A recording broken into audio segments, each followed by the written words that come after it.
Okay, well, good evening, everyone. Thank you for coming by.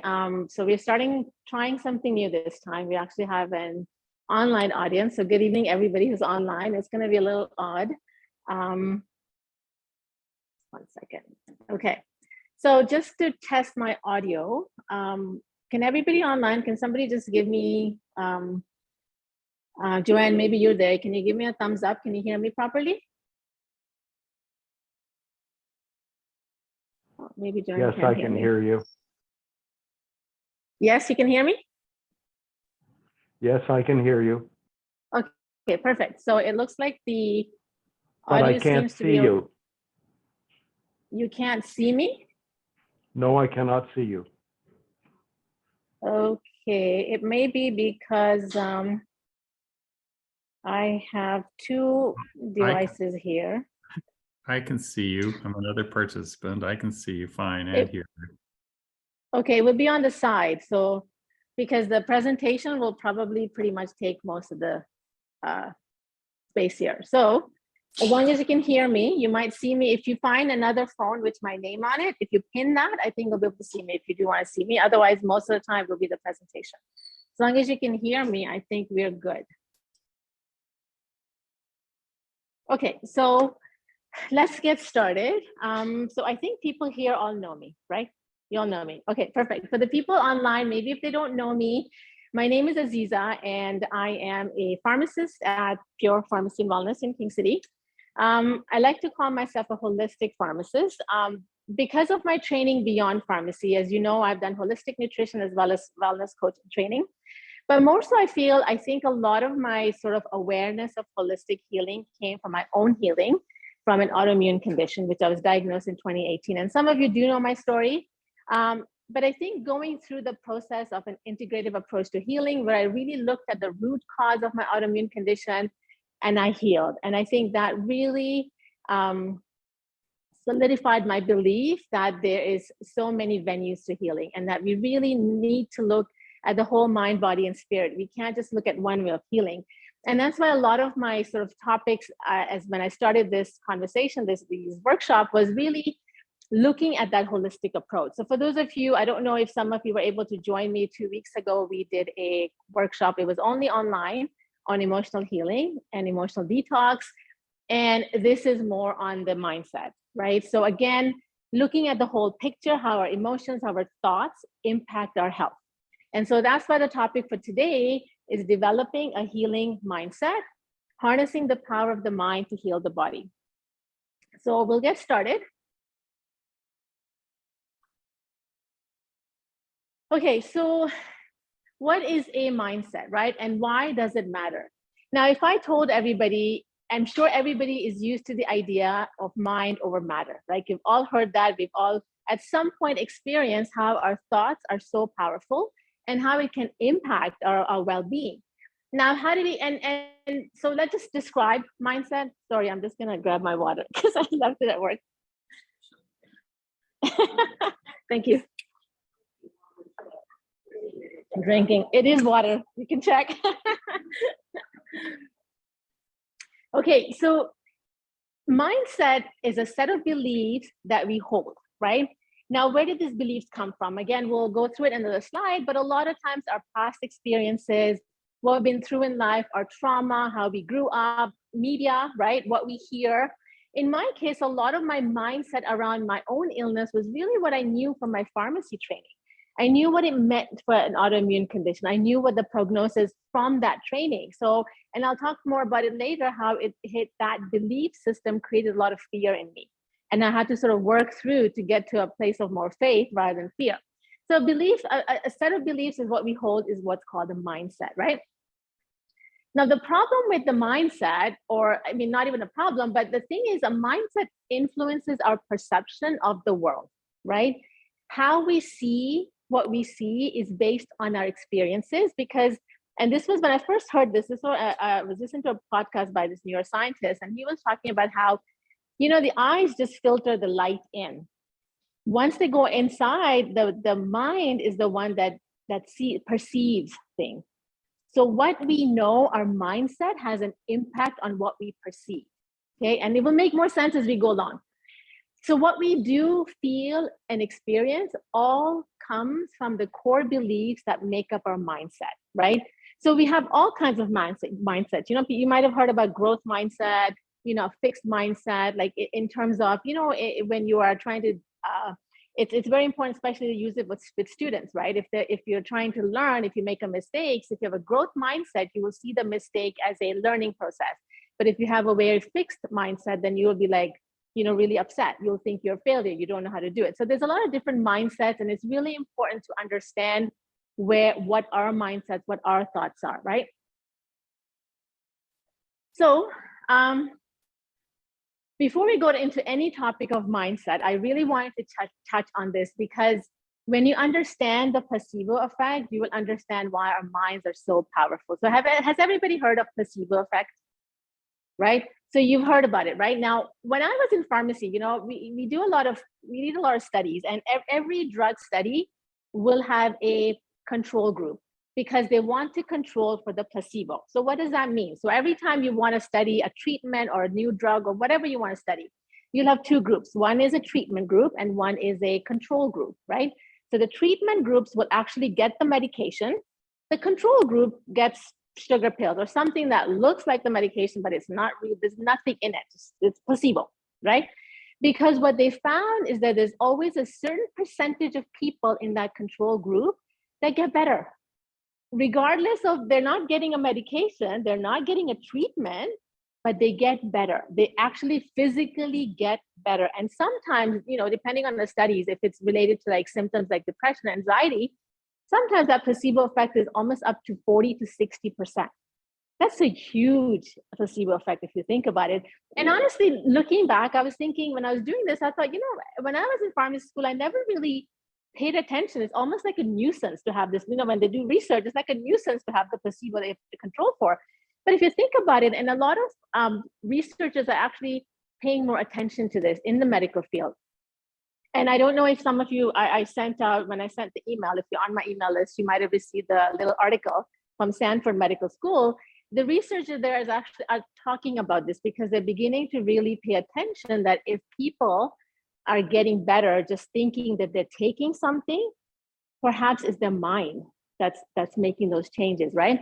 And one of the first books that I read, and I actually couldn't find my copy of, because I must have given it away, when I was really sick, I couldn't do a lot, right? I was very inflamed. I was in a lot of pain. So all I could do was just lie in bed and read books. So I started reading a lot of books. And one of the first ones that I read was called You Are the Placebo. It's by Dr. Joe Dispenza. And he mentions a lot of research in that. And that really opened up my eyes as to how powerful our minds are. Like just creating those thoughts that, yes, I'm going to get better. You know, there's a lot of things, and we'll talk more about it, what can actually physically heal you. Like you've seen in placebo effect, there's always a certain percentage of people who get better regardless of treatment.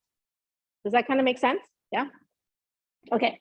So moving on, just briefly talking about the neuroscience of mindset. See, in the old days, we used to think that, okay, well, you know, our mind, we have what we have, and it's very difficult to change the neurons and the connections in the brain. So without making it too complicated, I wanted to talk about this concept, which you may have heard before, but it's very commonly said in neuroscience, is that neurons that fire together, wire together. So what does that mean? So this is a picture of our brain. Well, kind of a brain, simplified version of the brain. So these are actually cells. These are little cells, and our brain cells have these tentacles that this is how they communicate, through electrical. That's how the brain communicates, right? So when you have a certain thought or a way of thinking, a way of doing, there's a pathway, right? It's called a neural circuit. So it's always firing in that pathway. It's kind of like, that's why I have the picture of the highways, right? There's different highways. So that's how our brain is, different pathways. Now, the pathway you use the more often is the one that gets stronger and stronger and stronger, right? Say, for example, if you're using 401, that's the pathway you know. You don't know a 404. When you go on 404, it'd be like really different. So you know 401, so that's the pathway. Now, if you want to change your mindset, you actually can by changing the pathway. And how does that work? By repetition. This is a well-known fact now in neuroscience that the more you repeat something, and the scientific word, they use use-dependent cortical reorganization, which means that, you know, if this is where you're firing, you want to go this path, you start using that thinking. So the more you change your thinking and you keep repeating and repeating and repeating, it's not a one-time thing. You have to constantly do it. And we'll talk about how we do that. What happens is you rewire. If your brain's used to firing this way, it's used to thinking negative, you keep bringing it back to positive thoughts, eventually you will rewire. And I have to tell you that I have actually noticed it in my own journey. And I was shocked that, oh my God, I think I've rewired my brain, because the more you do it, the more the brain, if you want to go from 401 to 404, the more you go in there, you'll get used to it. That will become your norm then. Does that kind of make sense? And here's the interesting thing. Automatic reactions can be changed by awareness, conscious decision, and this is what I really like. It's not age dependent. It's repetition dependent. So I know a lot of people tell me I'm too old for this. My mother especially will tell me, no, I'm too old for this thinking. I said, no, Mom, it doesn't matter. You just have to keep repeating the same thought over and over for it to change. It doesn't matter. In fact, one of my friends is actually doing a PhD at Baycrest, and they're studying this. And she was saying, yeah, it's totally not age dependent. You can be any age. It's just really, if you want to change your mindset, your thinking, it's repetitive. You have to repeat it. We'll talk more about the process of it. So this is really exciting because there's real science behind it now. So I hope that makes sense. So again, the exciting part about all that is our mindsets can be changed. So even like I was in a very different mindset when I first got sick, and really I had to work. And a lot of people, when they asked me, I said, first thing, you got to change your mindset about your healing. Then you start working on other things, because if the mindset is in that other path, then, you know, it will just make it a lot more difficult. So good news, our mindsets can be changed. Oops, sorry, went too fast. Okay, so what is a healing mindset? And we'll talk about some of the other sort of thought patterns that I had to repeat to myself to come to that healing mindset. But here's what really, the summarizing it, a healing mindset is really believing in your body's ability to heal. A lot of times, you know, when you get a diagnosis, and I know I was there, you know, you're so gripped in fear that you forget how wise and how wonderful this body is. And I always give people the simplest example. Let's say you cut yourself, right? If you cut yourself, you don't have to give it much thought. Your body knows exactly what cells to send to the area. It will send all these immune cells to make sure that you don't get, you know, infected. It will send clotting factors to make sure that you clot the blood and if you don't bleed to death. And it will cover it up with a scab so that the skin underneath can reproduce. And then once it's done, the scab falls off. Like it's blind blowing how wise the body is, right? It knows what it wants to heal. That is the normal. That the body always wants to return back to balance.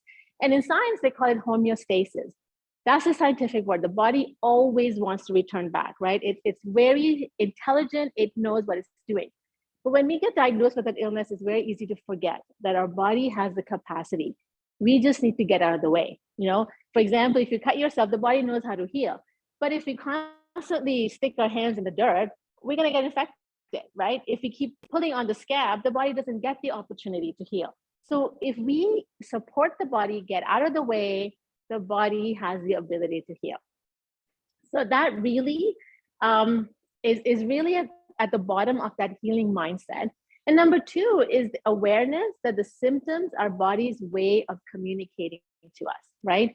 Symptoms are not always the problem. They're telling what's lacking, what's missing, and not just necessarily physically, but also in our life, right?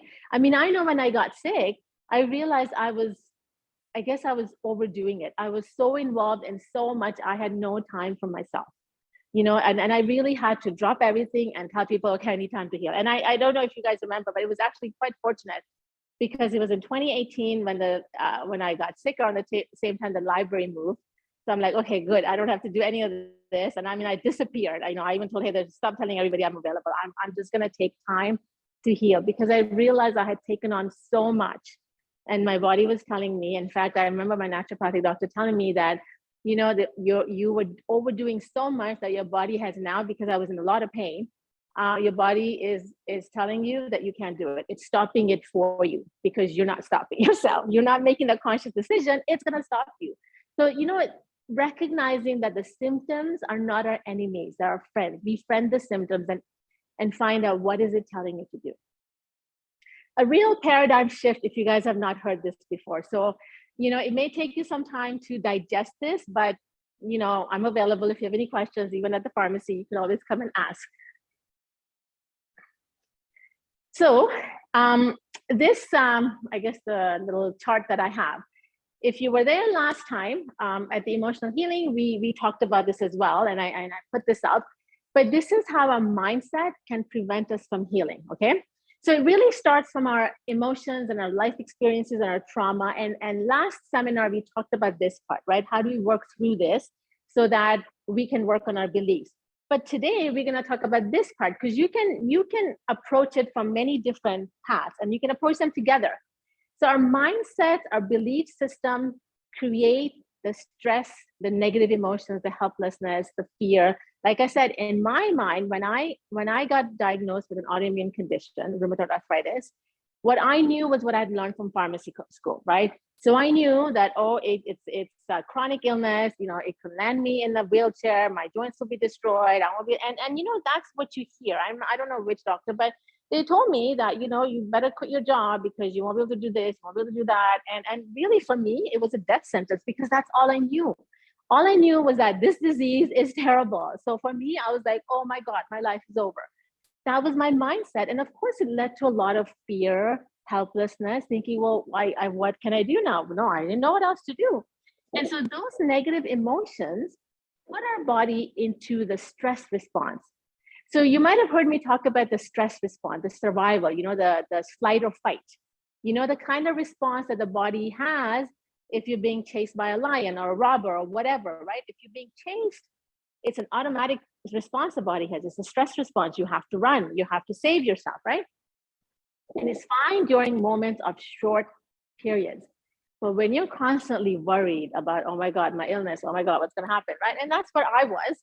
My body was constantly in that flight or fight. And so what flight or fight does, it again, and this has all been studied, it puts your body into the stress response, cortisol is released, your body gets inflamed. And inflammation, again, I was fully inflamed. The last thing I wanted was more inflammation, right? So, but there I was in a very negative state of mind because of my mindset saying, this is a scary disease, you know, you're gonna end up in like whatever. And I was 49 when I got diagnosed. So I was like, oh my God, my life is over, right? So there was a lot of that fear that was just driving that stress response for me. But here's the thing. What if we changed our mindset, right? Because remember, you can intervene. And we talked about how you can intervene here, how you can deal with all those suppressed emotions that are causing a lot of these mindset and beliefs and everything. Today, we'll talk about this. How do you, if you change your mindset into empowering beliefs? Affirmations are really alternate thoughts, and we'll talk about that. A healing mindset. Remember, I talked about the healing mindset, believing that my body has the capacity to heal. When I first got diagnosed, I was like, I had no idea that my body could heal. All I knew was that this is over, blah, blah.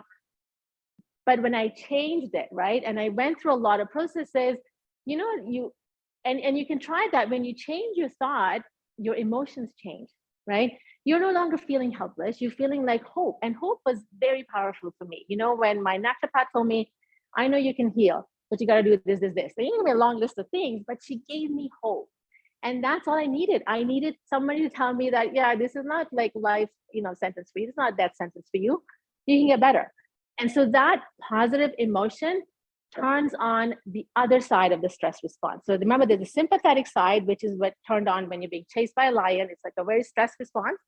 And then you have what's called parasympathetic, which is the rest and digest.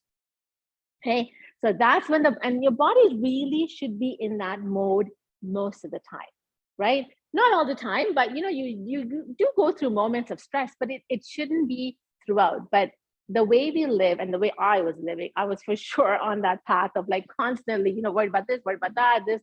There was so much going on that I think I was constantly in that sympathetic mode. But when I took intentional efforts to change my emotions, my body switched. Most of the time I was in that rest and digest. And when that happens, and there's studies to show that the feel-good hormones are released, the oxytocin, the endorphins, right? And that leads to restoration of the cells. That causes anti-inflammation, right? All those good things. Remember, the body wants to heal, but it needs to be in that state. By being in that sympathetic state, we're not helping the body, right? By bringing ourselves into the rest and digest mode, we're actually helping the body to do what it knows how to do. It wants to heal. That's the body's natural response. So that's how we can use our mindset change to actually bring about physical healing. Does that make sense? I know it's a lot, and you'll probably see this again, because I think this is that connection for me was important. I think it's important for people to know how, because we're so disconnected. And I think, you know, as much as I love modern medicine, it's done wonders. There's one thing that it fails to do is it does not connect the mind to the body, but we're not disconnected. You know, I mean, this is a processor. This is like, you can't disconnect the processor from the computer. It doesn't work. So I think this allows you to actually connect how our emotions and our thoughts have an impact on our physical bodies. So, okay, now I just wanted to show you this. Oh, some of it's covered, but it says changing heart rhythm, I think. Hold on. Okay, let's just go back. Okay, so there's a lot of research being done on this. And if you want to look up more, it's called the Heart Math Institute. There's a website at the bottom, heartmath.com. So what they found is that the heart is more than a pumping agent. It's more than a pump. It's not just pumping blood, but it actually communicates with the brain. It communicates with the body, and the brain is communicating with the heart all the time. Feelings and emotions have a powerful effect on the rhythm of the heart. Now, I put this on there to show you. So it's not the heart rate. Like, we all know that on average, our heart rate is maybe 70, 80, 60 beats per minute, right? But it's that interval. So it's in between each beat, that interval creates this wave, right? So this is the kind of like you know how signal, that's the signal that's going from the heart to the body and the brain, right? For example, if you were to get like the Wi-Fi signal or the radio signal, right? Signals, in order for it to work, have to be rhythmic, right? That's how energy is. It can't be jagged like the other one. So what they found, and they've measured this, is that when you're in a state of frustration or negative emotions like anxiety, anger, it gives rise to irregular, erratic rhythm. And that's not like AFib, any of that. That's not that. It's really, this is normal rhythm, but it's the signal that's going. And again, if you don't understand all of it, that's okay. Just understand there's a difference. The way the heart communicates with the body based on your emotional state changes. And they've measured this. When you are in appreciation, love, gratitude, the waves are very smooth, right? So what the body is getting is a very smooth sort of wave. It's like, you know, when you have a radio wave, which is jagged and erratic, you don't hear anything, right? Heart's communicating with the cells, heart's communicating with the brain. So what they found is, that's why, you know, when you're angry, and I've noticed that too, if I'm upset about something, I don't even remember where I parked my car. I parked my car, and the other day I was telling you that, you know, I parked my car at the gym, and I left, and I came out, I'm like, I don't remember where I parked, because I was so like, because I was going late, I was so frustrated. If you're in that state, your memory gets affected. You know, a lot of things get affected, and it's because of the signal that's going. So again, you don't have to worry about too much, but just understand that our emotions affect the signal that the heart sends to the body and the brain, and that signal affects our healing. So what they call is the psychophysiological coherence. When it's not coherent, when it's all jagged, that affects our healing, right? In order for our body to heal, we need that smooth signal from the heart, okay? And our emotions affect that signal. So now we get the fun part. We know that our mindsets matter, right? We all know that, we understand that, we understand now that there's neuroscience evidence behind it.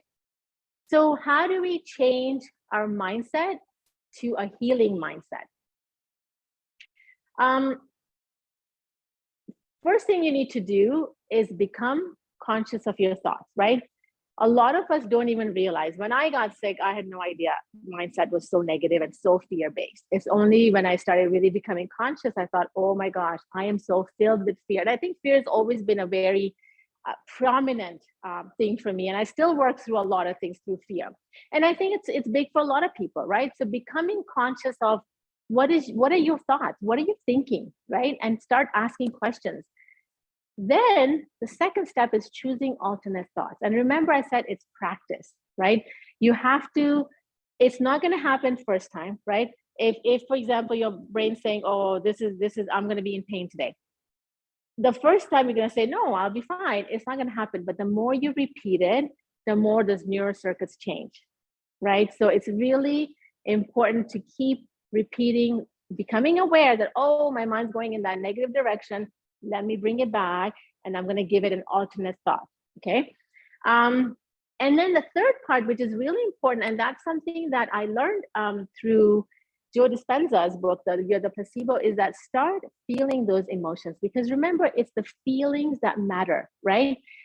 And our thoughts they're connected, right? If you feel, you can't be like smiling and feeling angry. It doesn't go. Your body kind of like thinks what's going on, right? So sometimes even simple things like smiling through something, right?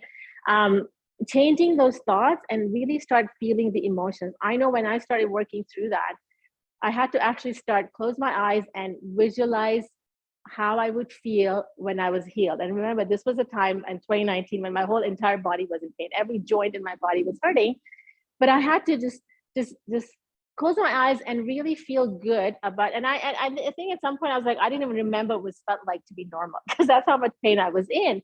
But I had to visualize. I had to just close my eyes and visualize that, yes, I would feel this good when I am better, right? It's almost like you feel like you almost imagine that you are actually better.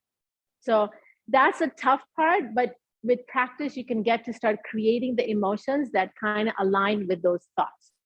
Does that kind of make sense? Because you can say, oh, I'm healed, but if you're just repeating it without really not feeling the emotions, it won't work as well. So you have to start actually almost internalizing that emotion. Okay, so now for those of you who've been, I hope you guys have all noticed it. Have you noticed that in the pharmacy, those signs up? Good, because those were really intentional. When we designed the pharmacy, I intentionally put them over there because this is a reminder for me and everybody else walking in that our minds and our thoughts are powerful. Again, like I said, hope is healing was very powerful for me. Faith over fear, we'll talk more about that. And what we think, we become. That's actually a Buddhist saying. I think Buddha was the one who said that. So again, if we think we're healthy, we will become healthy. A lot of times we really connect ourselves to a disease. We just have a diagnosis. We are not the disease. The separation, right? So what we think, we become. So I'm glad everyone's noticed that. I wanted to put that to make sure everyone's seen this. Okay, so I'm going to, did I actually start recording? I didn't, did I? Do you remember if I start recording? I may not have recorded anything, but oh well. Did I? Okay, you know what? It is what it is. What was meant to be was meant to be. Okay, so let's go through the healing beliefs and mindset. So this, like I said, remember, I was gonna share the kind of healing beliefs that I had to kind of create in myself to get to where I did. And so again, this is not all comprehensive. You can have your own sort of healing belief systems that you can, or affirmations that you can create. And this book, actually, I was going to show you this too. It's one of the, also the first ones that I had read, You Can Heal Your Life. And it has a lot of affirmations too. But there was one line actually I wanted to share with you that was really powerful. It said in here, the only thing we're ever dealing with is a thought, and a thought can be changed. Believe it or not, we do choose our thoughts, right? And so even though we think that, oh, these thoughts are coming in, and yes, they are coming in, but as soon as you become aware, you now have a choice to choose an alternate thought. or what they call affirmations, right? Sometimes they sound kind of fake, but we'll talk about what you do when you feel fake. Okay. So number one, and this was powerful for me, focus on what's working and what you want, right? And I was so there. And I don't know if any of you remember when you used to come to my presentations at the old library. You know, I used to do a lot, and a lot of my focus, and now that I think, well, I was like, man, I was really fear-based. I used to would be like focus, oh, if you don't do this, you know, your diabetes is gonna get this, or if you don't do this, you know, you're gonna get inflamed. You know, my biggest fear was inflammation. I didn't want to get inflamed, so I'd eat healthy, I'd exercise, I'd do all these things. Not the mindset part, I didn't know about that at the time, but I do all that because I didn't want to get inflamed. And guess what happened? I got inflamed. Inflammation. I was so inflamed, and that's the one thing I didn't want, right? But here's the thing: I was focusing on inflammation, even though I said I didn't want it. Instead of saying, and words are powerful, right? That's our bodies are listening. So instead of saying, I don't want to get inflamed, I should be saying, I want to remain healthy. You know, I want to be skiing when I'm 80. I want to be skiing with my grandkids till I'm 80. You know, focusing. And it takes practice sometimes. I remember my son one time told me that, you know, skiers, when they are going down because, you know, once when I got back to skiing, when I was sick, I gave up skiing and I got back to it and I was a little nervous. And he goes, you know, when skiers, when they're skiing, don't focus on what's around. Don't focus on that you're going to fall. Focus on the path. Because what you focus on is what you get, right? Because our biggest thing is, oh my God, I'm going to fall, or I'm going to hit a tree. I'm going to do this. Focus on where you want to go. And it's the same thing here. Focus on what you want, right? If you want to stay healthy, you know, for example, if you have diabetes and you're like, oh, I don't want to get the complication of diabetes, don't focus on the complication. And I am guilty of that, because I used to probably talk to you about that. Oh, you're going to get this, but really focus on, I will remain healthy. I will be able to have my eyesight. I will be able to, my feet will always be healthy. You know, focus on what you want. Visualize the healed body. I had to do a lot of that visualization. As difficult as it was, you know, I always like to say the reality begins in the head, right? You have to visualize what you want, because then the body starts feeling, and it's almost like the body, just like when you're in the stress mode, the body doesn't know that you're being chased by a lion or not. You know, it goes into stress mode, right? If you create positive thoughts, the body doesn't know if it's real or not, even though it felt unreal at the time when I was so sick. The body doesn't know. I had to visualize a healed body. Faith over fear, very powerful. You know, I heard someone say it one time, and I don't know, so I can't credit the creator of this sentence, but someone I heard was a podcast, or somewhere I read that faith and fear are two sides of the same coin. Okay, if you think about it, both are believing in something that you have not seen, right? Faith is in believing in the best case scenario, and fear is believing in the worst case scenario, right? We haven't seen either one of them. They're in the future, but yet, I was like blown away. And I thought, it's so true. Why am I predicting the worst case scenario when the best case scenario is just as possible, right? And a lot of our systems, media for one, is huge with this fear. And I remember during the pandemic, right? They would print all these numbers, this many people in the hospital, this many people. But 90% of the people were recovering, and those numbers were there, but they would never talk about how many people recovered from COVID. You know, and I remember people were afraid. It was real. It was so much fear, and the media was just feeding into that.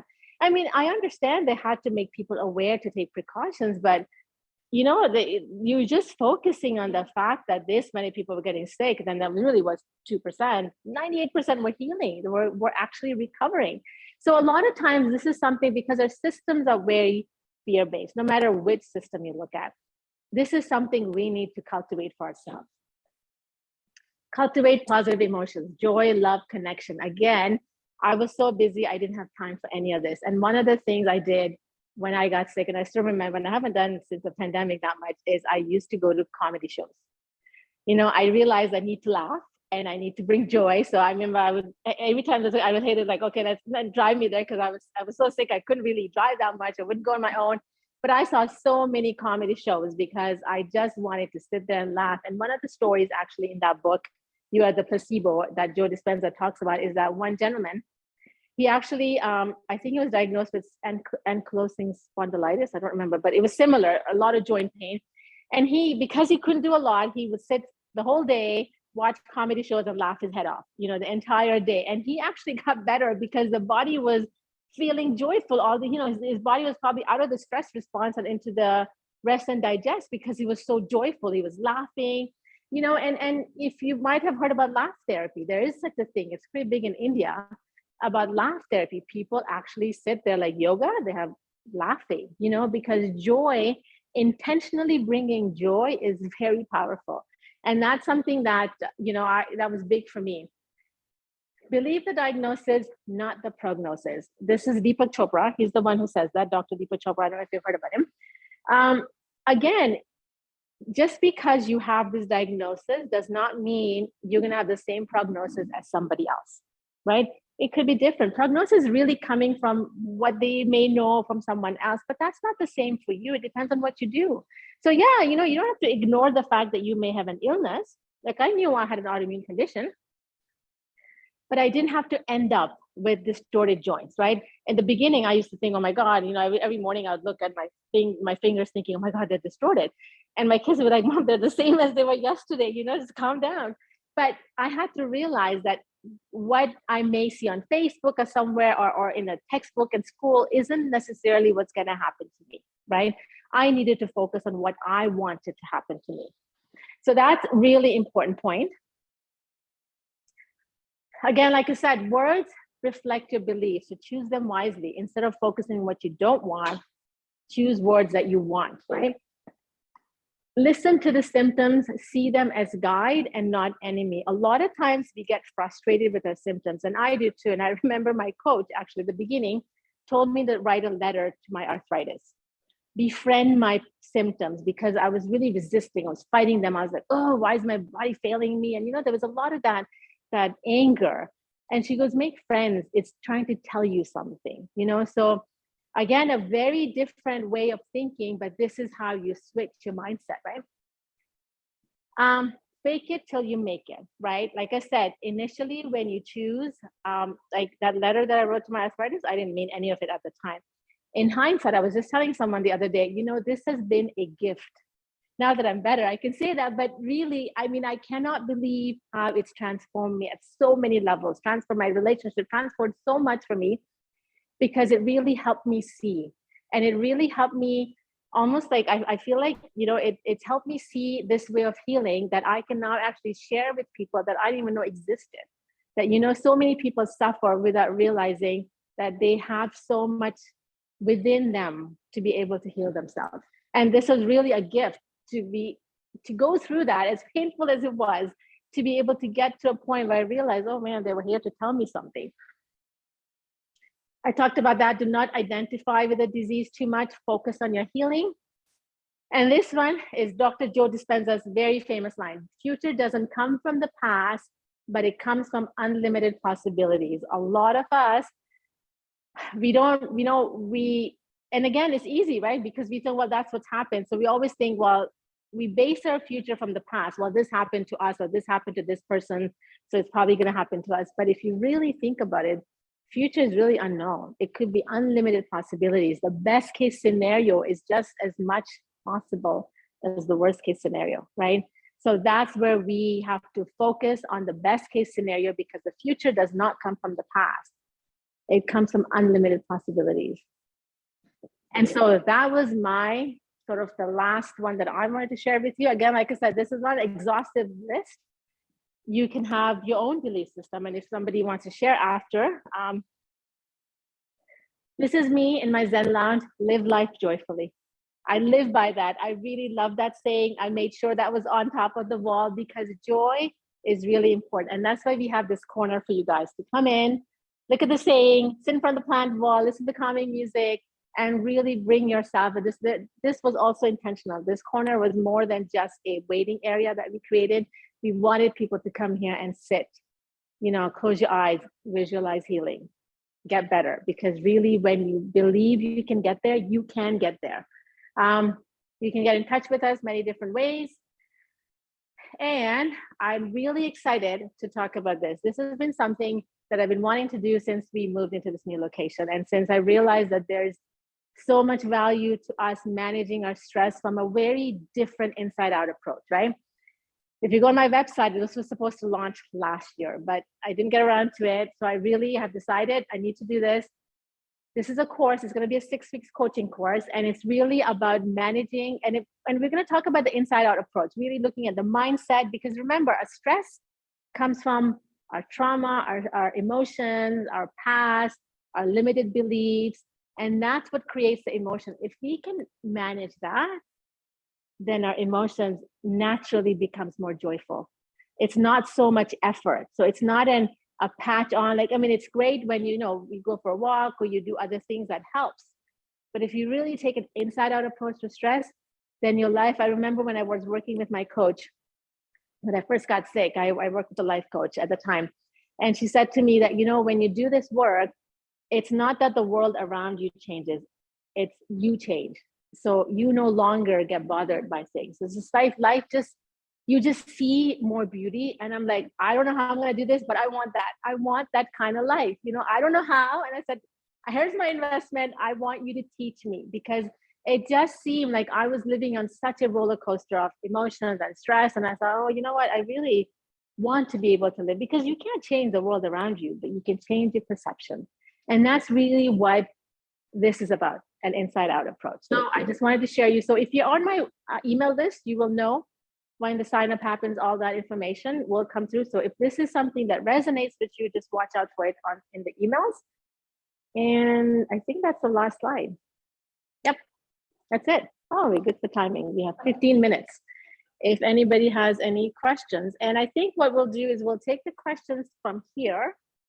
And if there aren't any questions, then maybe I'll invite the people in the online to ask. So while I drink water. Was this actually a very mind-boggling presentation? It's really a paradigm shift, and that's why I wanted to throw in the science there, because it's real. It's not, it's not something, they would call woo-woo or whatever. It's not that. It's real. There's real science behind it. And so it's unfortunate that we don't talk about it, but like I said, I think people are coming around. In the beginning, there's a lot more research going on, within medical communities, and they're beginning to start talking about that. You need to harness this mindset.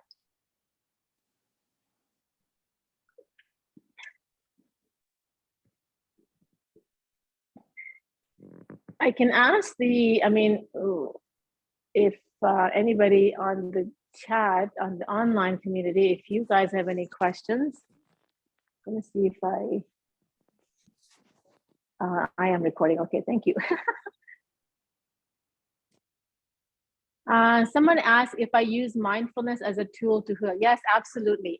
Actually, I had taken a course in mindful meditation way before I got sick. Not way before, a few years before, but I wasn't practicing it, because then it was good, but it required discipline.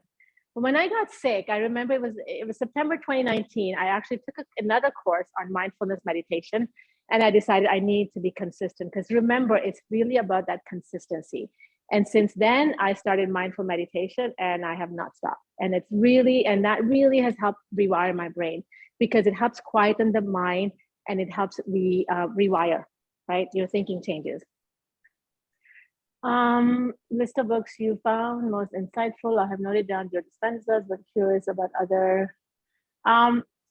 Yeah, you know what I'd do? I think what I'll do is, I think this is an important topic. So maybe my next email, I will write a bit of a summary of this, and I will include the books that I've read, because I think, if you're interested in reading, I read a lot of books. And so I will write down the ones that were impactful. So yes, somebody asked, and yes, absolutely. I'll do that in my next email. So make sure you are, will it be online or in person, the course? So I'm planning to do the course online unless there's request to do it in person. So, I'm not sure. We'll have to gauge it. So someone's asking here, but I think the idea would be to do it online. But if people want to do it in person, I would be willing to do that as well. How long might it take to see a difference with this approach? Not to give up too soon. It takes time. I'm not, honestly, I don't even think it takes that long. When I'm just thinking, I started working with my coach September of 2018. It took me 3 months to actually learn the tools. And then I've been applying the tools, right? And I feel like it's kind of lifelong in terms of the work itself, but in terms of my healing, you know, and again, I did other stuff. I did gut work as well, but really, I would say 3 6 months. Really, in my case, it all depends. But a lot of times when I tell people about this, they get a little nervous, and I say, the thought of doing this work is worse than the work itself. Once you start doing it, you're like, wow, this is powerful. Like I can really feel the difference in my emotions and my stress level as I consistently change my thoughts, as I consistently work on my emotions. So for me, it wasn't. I don't think it took that long, but I guess it all different for everybody. Could you list the mindful meditation courses you took? Yeah, it's actually it's through a Canadian place. It was a while ago, but I will put that in the email. It's a mindfulness based stress reduction, MBSR. And that's again one of the it was created by this doctor in Boston Medical School, so it's been very well studied, the program of mindfulness, right? But a lot of times it's not. It's really. I mean, you can take some of the meditations. You can even listen to some of the meditations and then do it yourself. But I will list that course in the email. Type the question. Sure, go ahead. You can go ahead. Whoever had the question. I can't hear you. So I have a question for you. Can you hear me?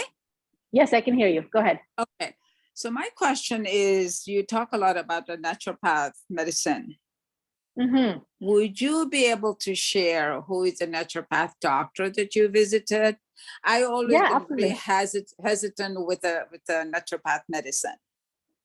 It's really you have to find, because with natural. So let me just repeat the question for my audience here.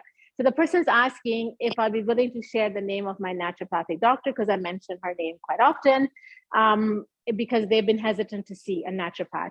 And so what I was going to say to answer to that is that naturopathy is again with medicine also, you have to find the naturopath. With naturopath, really, there's different toolboxes.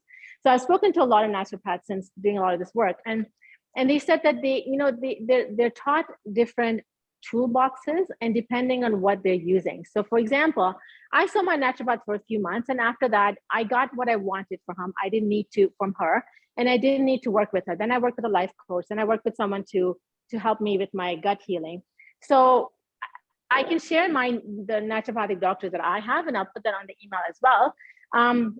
But really, it's about trying it out. Depending on your condition, how you resonate with the doctor, and what are you looking for, right? So everybody has different tools, different sort of ways of healing, or giving you the tools to heal. So I would suggest I'll give you my name, the ones that I saw, and then the information, the contact information. But it's really about you going and talking to them and finding out if you resonate with them. Oh, that would be perfect. That would be really, really helpful. Okay. No and now, problem. if I wanted to come and see you in person, can we do that, or can I do that? Yes, you can. All right. Yeah, you can go on my website and everything is listed. Sorry, I need to repeat it. The person's asking if I have AirPods. The person's asking if they can come and see me. So I'm just saying, yes, I have all the information, the consults that I do, and I do more than what's listed on there as well. But yeah, okay. You can definitely come and see me as well. Excellent. That's really, really good, because I got your information from my daughter. She said, Mom, you'll really be interested in the talk tonight. So both my husband and I tuned in, and it's been just amazing. Lots of stuff that you talk about, the positive mindset and stuff. I practice that. And like you said, it has turned my life around, but there's a wealth of information out there. But thank you. Okay, you're welcome. You're welcome. Okay, I think yeah,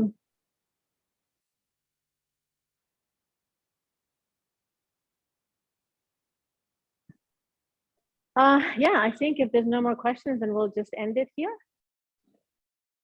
I should yeah. we'll just end it here. And again, you guys know how to reach me. People online probably know how to reach me as well. So if there's any questions, and our next won't be in December because it's holidays. We'll have it in January. So I know there's a request to talk about arthritis.